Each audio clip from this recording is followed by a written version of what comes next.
So I grew up Baptist, and I dabbled in a little bit of everything for my own personal self-discovery, but raised Baptist.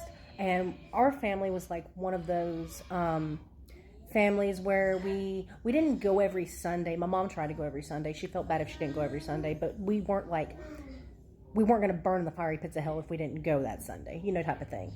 And we kind of church top. We live in the Bible Belt, so there's there's right now a church from where I'm living right across the street. There's also one like less than an eighth of a mile back the other way. Like we live in one of those towns in Mississippi where like you can throw a rock and it'll hit like 3 churches. So, so we hopped around to all these different churches, and but we were religious, but we weren't like strict religious. Like I could watch Harry Potter and stuff like that. Well, one day my family decided that we needed to be a little bit more Christian, and I was in like upper middle school, early high school. And I can't believe this happened to this day. So I swear to God. So they wanted us to be a good Christian family for this one dinner, and they wanted. I can't remember if it was before or after the meal. I think it was after the meal. My dad was going to read from the Bible, just a Bible story or whatever, right? No forethought. This was not like a Sunday mass situation. There was no thought into what he was going to read to us. There wasn't anything that happened that day or that week that would constitute this. This was, I'm 100% positive, just my dad opening the book and being like, oh, this will be a good one. Mind you, my brother and me are 6 years apart, so if I'm in upper middle school, early high school, my brother was like in mid to late elementary school. And, sweet Lord, they go into the story, and y'all, people who are Christian, y'all better Christians than me will know what the story's called. I don't, but it's the one where the father, and it's when Sodom and Gomorrah are going down, and fucking fire and hell and all that shit.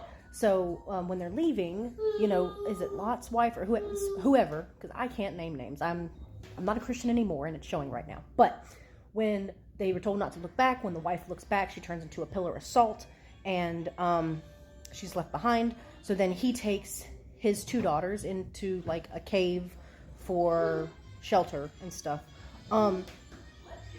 Nobody warned me, or any of us in my family for that matter, because apparently neither of them had read the story before. But then it goes into very detailed accounts of the daughters trying to get their dad drunk so that they can continue the family line. All right. Both of them. This isn't just one sister volunteering. It's both of them. Got to continue that family line somehow. Got to get the dad nice and drunk and fuck the dad. I was like, and I'm having to, and of course, both of us as children are not going to stop him from reading this biblical story. So I just had to sit there, and my brother, we both had to just sit there, and I'm pretty sure, like, my dad realized how awkward this was, reading the story out, and I think just because it was so close to the end of the Bible story, like, we were just going to zip through it and get done with it. But needless to say, we never told Bible stories after dinner after that ever again.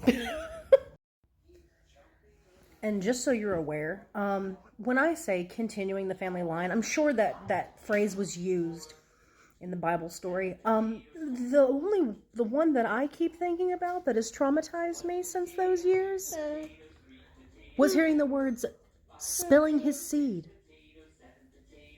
I don't need to hear that after dinner. I just ate. You're trying to make me throw all that shit right back up, ain't you?